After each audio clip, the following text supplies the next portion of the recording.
Leonardo da Vinci essayait-il de cacher quelques savoirs anciens dans ses célèbres peintures dans la Seine? À côté de Jésus, s'agit-il de Marie-Madeleine, sa femme bien-aimée et secrète que cherchait Leonardo à nous dire? Nous le découvrirons dans le nouvel épisode de Échos du mystère. Bienvenue.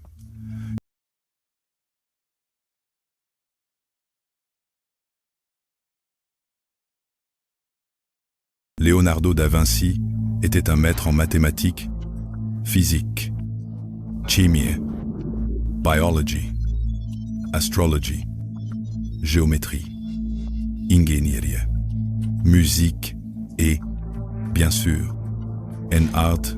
En tant qu'inventeur, il réalisa plusieurs choses en avance sur son temps, telles qu'un char blindé, une combinaison de plongée, une calculatrice et même un chariot autopropulsé. Il était très populaire en Italie, mais disparut pendant une période de 2 ans, car on croyait qu'il avait contacté d'autres civilisations qui lui avaient transmis un savoir ancien pour l'aider à guider l'humanité vers un avenir meilleur. Leonardo était un cryptologue. C'est pourquoi de nombreux chercheurs pensent qu'il a encodé une partie de ce savoir ancien dans ses œuvres. Les squales, si elles étaient décodées, dévoileraient les secrets de l'univers. Si l'on croit la théorie selon laquelle l'un des meilleurs moyens de trouver des connaissances fiables sur notre propre passé se trouve dans les vieux livres, alors plusieurs choses sont révélées. Pendant 2000 ans, les chrétiens ont cru chaque mot de la Bible, jusqu'à ce qu'il s'avère qu'elle ne racontait pas toute la vérité sur Jésus. Et dans les livres dits interdits, il existe des documents qui présentent sa vie sous un autre jour. L'un de ces documents est un manuscrit de l'Égypte antique, âgé de plus de 1500 ans, et composé de 26 pages écrites en langue copte, mieux connu sous le nom d'Évangile de Judas. Il affirme que Judas était le disciple préféré de Jésus et que, sans sa trahison, la mission du Christ aurait été impossible. Beaucoup de personnes pensent que les connaissances les plus importantes de notre passé sont étroitement gardées par des sociétés secrètes, comme les Illuminati, les Templiers, les Rose-Croix et d'autres. Elles ont laissé des indices codés sur l'emplacement des reliques anciennes, de sorte que seules certaines personnes puissent les déchiffrer. Ce sont exactement le genre d'indices que Leonardo da Vinci laissa dans ses peintures, le tableau inachevé L'Adoration des mages, par exemple, pour montre les mages rendant visite à l'enfant Jésus à Bethléem.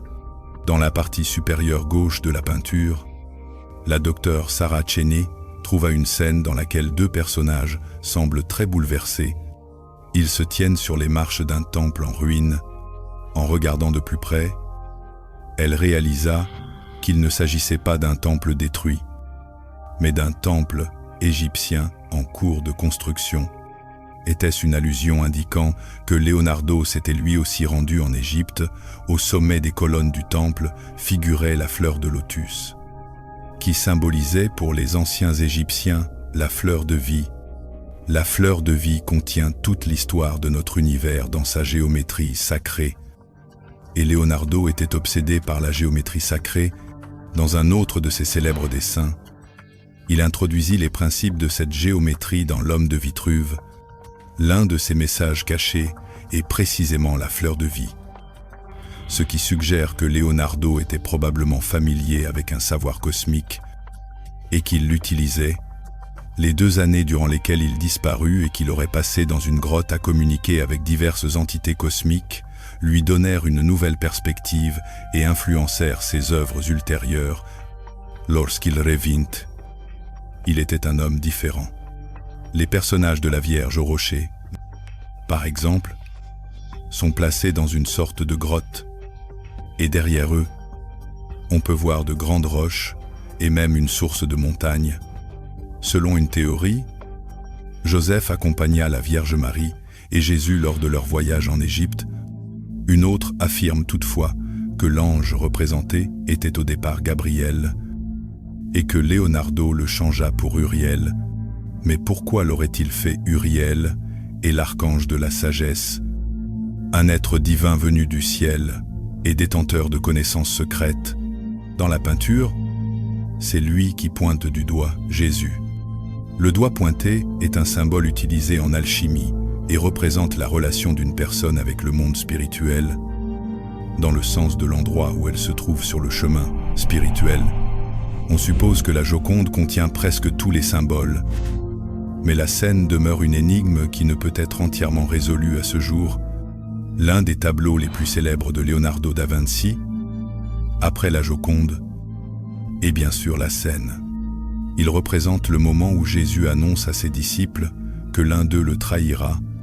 Si nous regardons simplement l'image, nous remarquons immédiatement quelque chose de très étrange. On dirait que quelqu'un a appuyé sur le bouton « Pause ». Tout le monde autour de Jésus semble choqué et surpris, sauf la personne à sa droite, que l'on croit être l'apôtre Jean. Un autre manuscrit, ou plus précisément un papyrus, découvert au Caire au milieu du XIXe siècle par le docteur Karl Reinhardt et qu'ils n'osèrent pas publier pendant près d'un siècle, nous raconte autre chose. Ce texte apocryphe est rejeté par l'Église pour une raison, l'Évangile de Marie. Il affirme que Marie-Madeleine était l'épouse de Jésus et qu'elle était l'une des apôtres qui fondèrent la première Église chrétienne. Il dit même que l'auteur du 4e évangile n'était pas Jean, mais Marie. Si vous le souhaitez, nous pourrons examiner ces détails dans de futurs épisodes. Mais quel est le lien que nous voulons que vous fassiez avec la scène? À côté de la main droite de Jésus, Leonardo représente un jeune disciple qui ressemble fortement à une figure féminine. En supposant qu'il s'agisse de Jean, nous devons savoir qu'il était souvent peint avec des traits féminins. La scientifique italienne Lavisa Pesci fit une découverte stupéfiante lorsqu'elle superposa l'image miroir de la scène à l'image originale. Voici ce qu'il se produisit: à la gauche de Jésus apparut une nouvelle figure semblant enlacer l'un des apôtres. À quoi cela fait-il allusion? Au mariage de Jésus avec Marie de plus. Juste à côté de Judas, on peut voir la silhouette d'un bébé. Et cet apôtre, André, le regarde directement. Cela pourrait bien sûr n'être qu'une coïncidence, mais est-ce vraiment possible? Lorsqu'il s'agit de Leonardo da Vinci, ce n'est pas tout. Lorsque les images sont superposées, un objet ressemblant à un calice apparaît de manière surprenante devant le Christ, et deux des apôtres se transforment en chevaliers. Quelle est l'interprétation? Cela signifierait-il que la vérité sur le Saint Graal est protégée par une fraternité secrète, selon ce que l'on sait officiellement de la peinture? Leonardo divisa les apôtres en 4 groupes.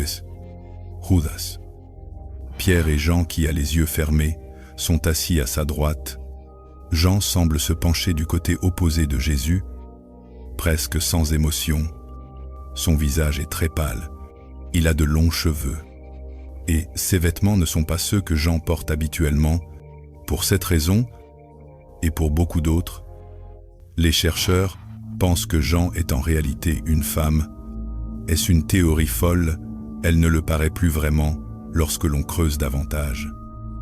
Dans son traité sur la peinture, Leonardo écrivit clairement qu'une femme devait toujours être représentée, je citais, regardant vers le bas, la tête légèrement inclinée sur le côté, et la figure à côté de Jésus dans la scène est représentée exactement de cette manière.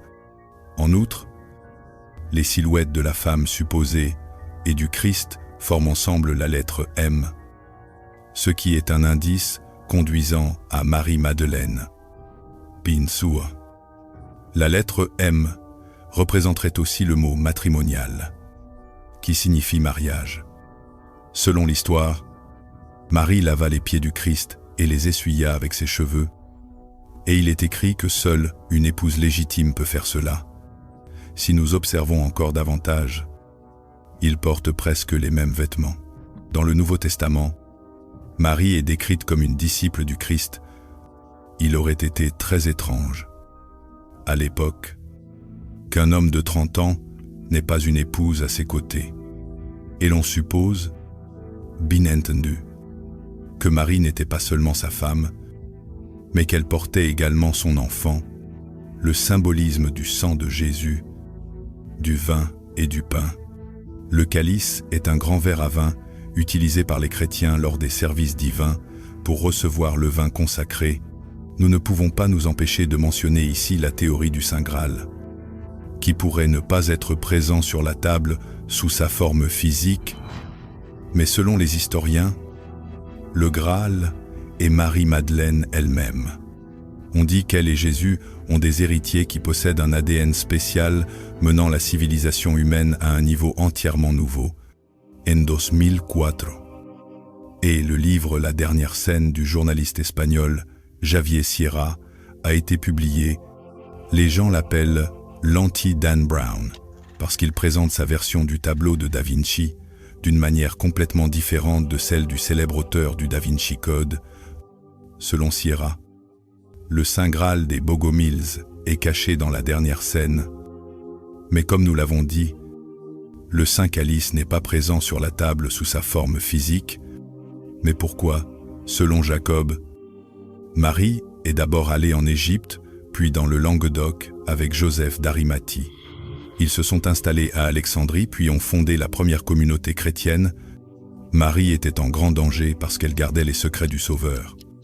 C'est pourquoi elle est partie pour le Languedoc. Ils sont arrivés dans un petit village près de la mer, aujourd'hui appelé Sainte-Marie de la Mer, ou Sainte-Marie de la Mer, car avec Joseph se trouvaient deux autres femmes également nommées Marie. Ensuite, elle commença à prêcher et devint connue sous le nom de Madone de la Lumière. On dit que dans la dernière scène, Léonard a conçu la nappe avec un nœud pour rappeler à tout le rôle de Marie en tant que nouvelle déesse, Isis. C'est son signe. Et elle donna naissance à l'idée qui relia les Bogomils, qui croyaient au sacré féminin et à la lumière aux enseignements de Marie. Fait intéressant. Javier Sierra pense que, parce qu'il est au centre de la peinture, le corps de Jésus ressemble à la lettre A. Sans aucun doute, le Christ est le centre et l'axe du tableau. Mais si l'on va plus loin et que l'on prend la première lettre de chacun des disciples en les lisant dans l'ordre sur la toile, on obtient une phrase incompréhensible. Cependant, si l'on sait que Léonard de Vinci écrivait en miroir et que l'on essaye à nouveau, les choses semblent un peu différentes. On obtient consolamentum, qui signifie consolation, la fusion de l'humanité avec Dieu et l'infini. Selon lui, c'est l'un des messages de Léonard de Vinci aux générations futures concernant le Saint Graal. L'église de Santa Maria del Grassi est située dans un des recoins tranquilles de Milan. Dans son réfectoire se trouve la véritable dernière scène, qui mesure 460 par 880 cm. Ce n'est pas la première peinture de la dernière scène, mais la version de Léonard est assez différente. Alors que les représentations antérieures les montraient tous comme des saints, l'œuvre de Da Vinci les présentait comme des gens ordinaires, sans auréole. Pourquoi cela, Mario? Aujourd'hui, expert des œuvres de Da Vinci affirme que c'était la façon de Léonard de transmettre un message. Selon lui, les personnages de ce tableau, y compris Jésus, ne sont pas des saints, mais simplement des personnes mortelles. De nombreux historiens croient que Leonardo n'était pas religieux et ne croyait pas en Dieu, mais en la nature de l'univers. Pour lui, la nature était Dieu, et il traitait donc tout le monde comme des individus ordinaires. Malheureusement, la peinture fut endommagée à l'époque napoléonienne, puis par de multiples expositions durant la Seconde Guerre mondiale. Des travaux sérieux de restauration commencèrent en 1980, mais la majeure partie de la peinture fut perdue à jamais. Il est intéressant de noter que la peinture fut réalisée sur un mur, mais n'est pas une fresque. Les fresques sont exécutées sur du plâtre de chaux fraîchement posé, et Léonard n'a pas utilisé cette technique traditionnelle parce qu'il ne voulait pas se presser. Au contraire, il était terriblement accro à son travail. Le faisait avec un grand amour. et les témoins rapportent qu'on voyait souvent Léonard abandonner n'importe quelle autre occupation et courir d'un pas précipité vers l'église pour tracer une petite ligne ou dessiner un symbole. Il en oubliait même de manger ou de boire, passant des journées et des nuits entières à écrire ses pensées puis à les appliquer à son œuvre.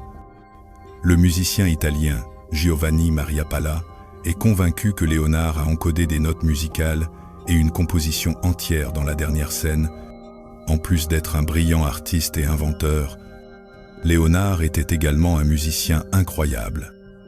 Ayant fréquenté les Médicis et joué de la lyre pendant de nombreuses années, la première chose qu'il remarqua fut que, s'il superposait les 5 lignes de la portée musicale sur la peinture, les rangées de pain, la position des mains de Jésus et des apôtres ressemblait à des notes de musique.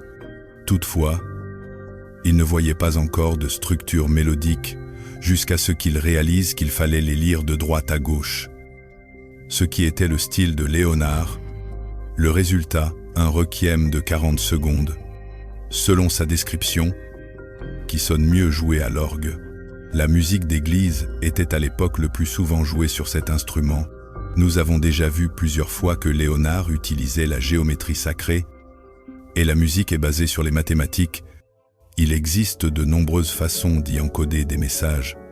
La chercheuse du Vatican, Sabrina Szwarc-Galicia, affirme avoir trouvé une énigme mathématique et astrologique dans le tableau, en particulier dans les plis de la nappe. Elle y voit une carte du monde avec une latitude et une longitude spécifiques. Après les avoir décodés, elle conclut que le 1er novembre 4006, il y aura un nouveau déluge mondial, suivi d'une nouvelle ère pour l'humanité. Après avoir étudié les documents de Léonard, elle dit qu'il a lui-même écrit « Un nouveau commencement pour l'humanité ». Une autre question se pose certainement lorsque nous avons chargé l'autoportrait de Léonard dans Photoshop, l'avons dupliqué et avons superposé une version miroir par-dessus. En réglant l'opacité à 50%, puis en retirant l'image de droite, nous avons obtenu une autre perspective du portrait de Léonard. Lorsque nous avons appliqué la même technique à la dernière scène, c'est un peu choquant. Mais encore une fois, l'un des disciples supposés situé à la droite de Jésus ressemble étrangement à Léonard de Vinci. S'est-il représenté lui-même dans le célèbre tableau? Nous ne pouvons pas l'affirmer.